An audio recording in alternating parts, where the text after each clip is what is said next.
Hello, everybody. This is Sean Martin. I'm coming to you live, recorded live anyway, on location from RSA conference. And as you know, if you listen to my show, Redefining Cybersecurity, I get to talk to cool people about cool stuff. And this is one of those topics that I love talking about. I forget how many we've done of these now, where we get to look at the bad bot report from Imperva. No question, the industry looks to this report to understand what's going on with respect to bad bots, automated traffic on the internet, and Imperva does an amazing job with this. And I'm thrilled to have Erez on to talk about the 11th edition. Let's dial this up to 11, Erez. Yes, how do we do please. that? So first of all, we're gonna have some fun. Yeah. So thank you for having me. As you said, 11th edition of the Bad Bot Report. I'm super excited to be talking about it. I'm a big nerd for the topic of bots and bot management. I think it's a very unique and a privilege for me to be able to work on this report that we've done for the 11th year now. Really goes to show how many years we've been covering this topic of automated traffic. And this year's report actually is based off almost 6 trillion blocked bad bot requests that went through the Imperva network throughout the past year. So it's a lot of data to dive into. And yeah, we can dive into some key stats if you want. Yeah, absolutely. Let's give folks a bit of, a quick word about you and your role on this, because I think that's an important piece. Of course. So first of all, Erez Hasson, I'm a senior product marketing manager at Imperva at Thales Company. I am working on our bot management product and our client-side protection product. And this has been the 4th year I've been working on this report. And just on a personal note, it's exciting for me every year because again, that data is working together with the threat research team. And every year I'm excited to see what is it going to look like. Because obviously as a person who studies this throughout the year and sets a bunch of Google alerts on bot management, bot attacks, and gets a bunch of articles every day, I come into this with a set of predictions, expectations maybe, but eventually the data is the data. So it's nice to see whether or not it clicks with what I've predicted or doesn't. So yeah. Yeah, so there's the traffic, there's the threats in the traffic, there's the impact to customers. I'm sure we're going to talk about all that stuff. Let's start with maybe an overview of the last 11 years.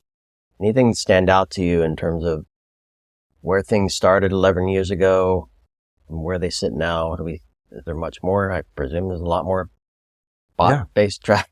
Exactly. Bots have come a long way. I mean, scraping has existed for as long as search engines were essentially available. But the more nefarious, more malicious use cases, more, I would say, some walking on the gray line use cases are not specifically illegal, but are also not very nice to legitimate users of the internet, have been around for a couple of years. Some interesting trends that happened throughout the past 10 years was that at certain years, bad bot traffic was around 20 to 25%. There was a certain year where, I believe it was 2014, that scraping by search engines have been very aggressive. And then you've seen a large amount of traffic actually came from good bots. But what we're seeing in recent years, I think, is kind of settling down of the trends, because there was a certain year where still a lot of new internet users have now been able to actually use the internet. So mobile devices have become much more common across the world. Internet connections have become much more common across the world. So there were a couple of years where you saw the human traffic just above 60%, which was fairly high as compared to what we see today, which is, it's almost a 50-50 split today. So it's 49.6 is automation, where the 50.4 is human. But there were a couple of years when new internet users were kind of shifting that towards the human.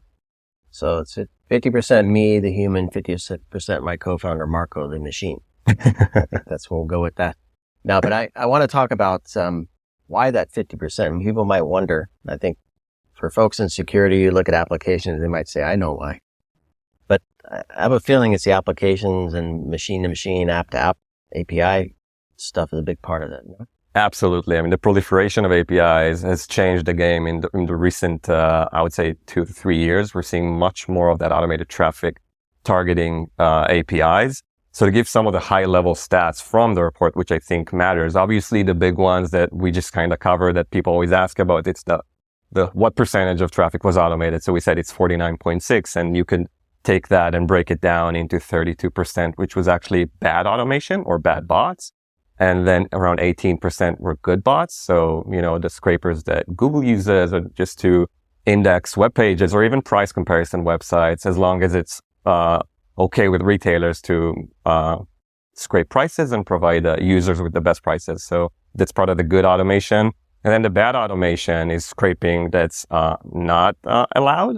And then some other examples are account takeover, which is obviously more malicious in nature, trying to take over user accounts using bots in different techniques. So that's the high level stuff. And then when you're talking about bad bots, we also classify those by the level of sophistication. Essentially, that sophistication means how well or not at all they try to evade being detected on the internet. So what techniques they employ in order to evade being detected. So for that, we have 3 different categories, which is simple, moderate, and advanced. The simple ones, obviously, most likely are scripts that are not even trying to hide their identity or evade being detected. Moderate ones, you add to that some more techniques like headless browser, puppeteer, stuff like that, essentially browser automation. And then the more advanced ones usually have a set of techniques that includes browser automation, rotating proxies like residential proxies, mimicking mouse movements, defeating CAPTCHAs and stuff like that. So 60% of those 32 bad bots, 32% are actually either moderate or advanced, which we like to call evasive because they're the ones actually, I would say, self-aware and trying to evade being detected. Yeah. It's fascinating, this space. And I want to talk a bit about maybe some scenarios. I don't know if these have changed over time. I can recall a good 10, 11 years. The airline industry being one competitor targeted another, buy seats and basically sell out the plane without actually paying for any seats and made them go out of business, if I'm not mistaken. That's like 10 years ago or so. Where have things gone recently? Because I just had a chat with Nani Singh.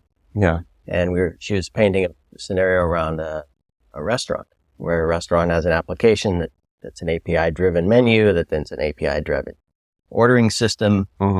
How is that a scenario that could be targeted by bots, and maybe some other examples? I have a simple equation that I like to say is that essentially high demand with low availability equals bot interest. Okay. So whatever has a high demand and low availability. Consistent? It's been consistent. So whether it be the restaurants that we just brought up, whether it be concert tickets or sport events tickets or sneakers, they always drop these limited edition sneakers that there's like a first come, first serve. But what is a first come if the bot's first, So that's an issue. Around 2020, we saw PlayStation 5s also because there was a chip shortage and it was very difficult to get your hands on a PlayStation 5. So bots were running that market for a good year. You couldn't get one without at least trying to go through like third-party marketplaces and get those for almost sometimes even double the price. So yeah, anything that has a high demand. And the travel industry in particular is always an interesting one because there are a bunch of use cases that are very relevant to that industry. As you mentioned, competitors looking at your inventory, your seat inventory, you're trying to beat you at the market, so they're scraping your prices. There are also specific metrics that the industry cares about, like a look-to-book ratio. It's essentially the ratio of people who actually book the flight from just looking at it. So having bots just scrape it for availability messes up that ratio for those teams that care about it, the marketing teams. That's an algorithm that changes how well their programs are doing or changes the price. Yeah, and of course, you have the loyalty program. So account takeovers for trying to grab miles off accounts and things like that. And you have seat spinning is another unique one to the industry, which talks, it's essentially about sort of like inventory hoarding. So grabbing seats using bots, just holding them so legitimate users can't get those seats. And then you're denying legitimate users, but you're also hurting the bottom line of that airline because no one's actually booking that flight, ending up with empty flights. So you mentioned earlier that some of this may not be illegal, and I can probably paint a couple scenarios in my mind where you want this to be available. I think airlines want their inventory and their pricing available for aggregators and brokers to have access to it, right? Right. But then the bots have access to it too. And so you want it to be available, but only to some people, legitimate people.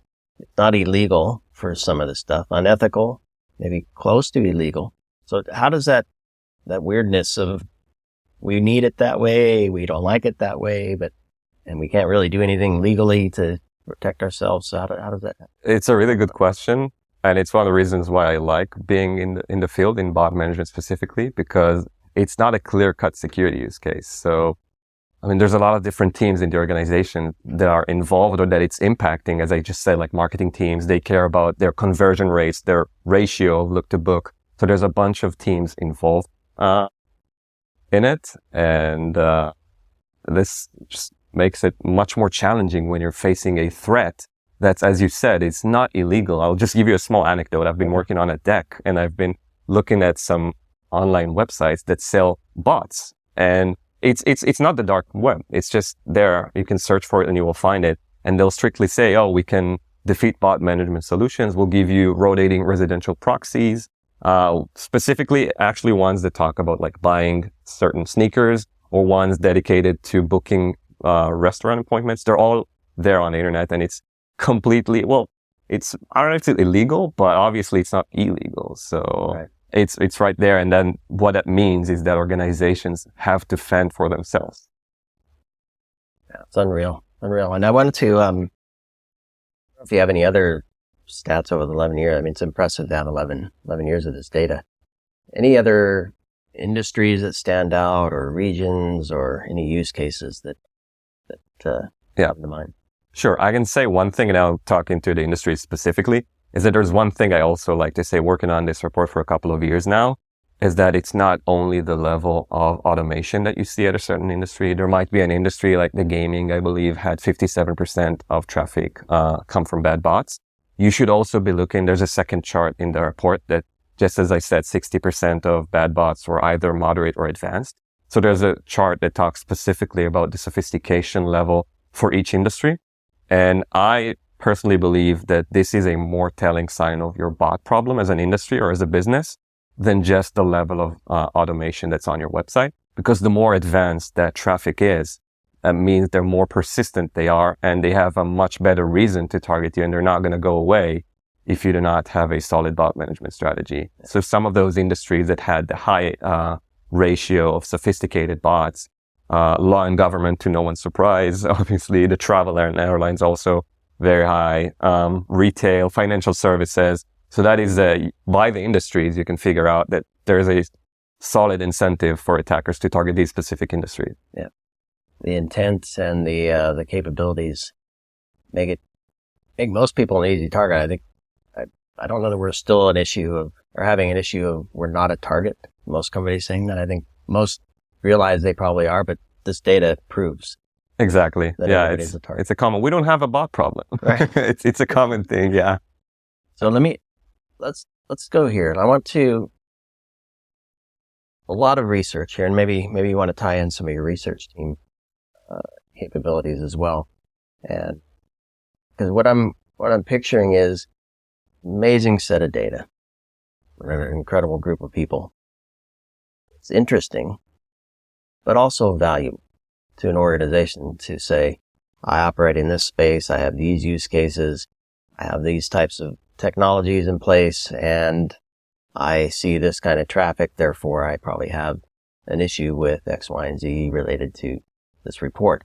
So I can envision an organization, security team, leadership team, practitioners, even some of the business leaders saying, here, let's look at this report and understand how we map to this. And therefore we can change our security programs and perhaps our security processes as well to mitigate some of these challenges, mitigate some of these risks. So how does that play in from a customer perspective? You're working with them to translate the report, basically is a short question, translate the report into action. Yeah.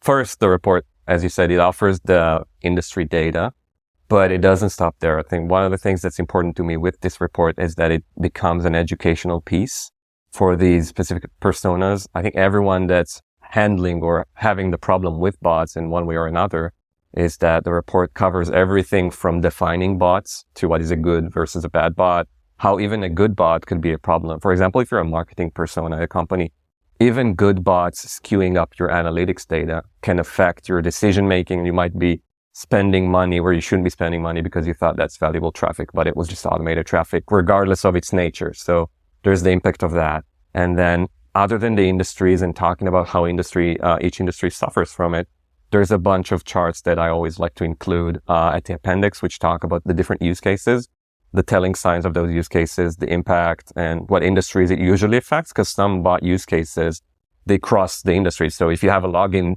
endpoint, it doesn't matter what industry you are, you're going to be a target of an account takeover attack. And if you have some financial incentives behind user accounts, that probability is just higher. So there's that. And then the chart that talks specifically about industries and the use cases.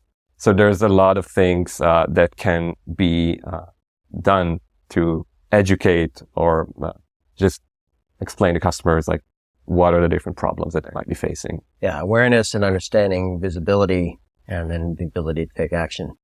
Top of mind, not just at the conference, I think in general, is a 2-letter acronym that most people can't get away from talking about in any conversation. So I'm sorry, I'm going to take us there. I want to look at this from 2 different perspectives. One is the creation of bots and activity driven by artificial intelligence.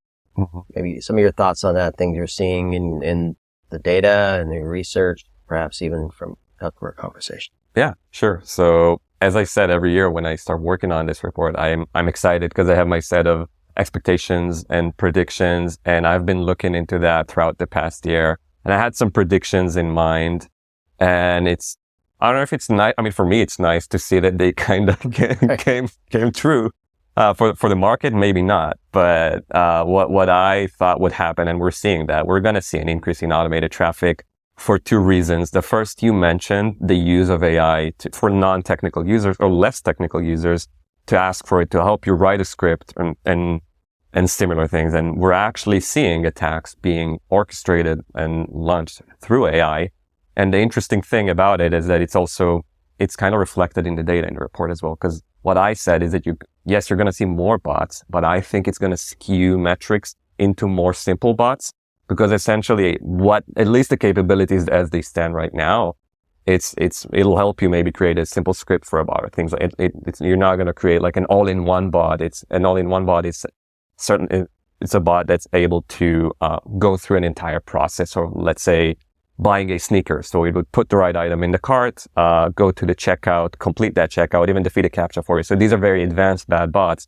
And that's not the capabilities that are there right now. So we're actually seeing more simple bots in our data than we did before. So it's a 6% increase from last year.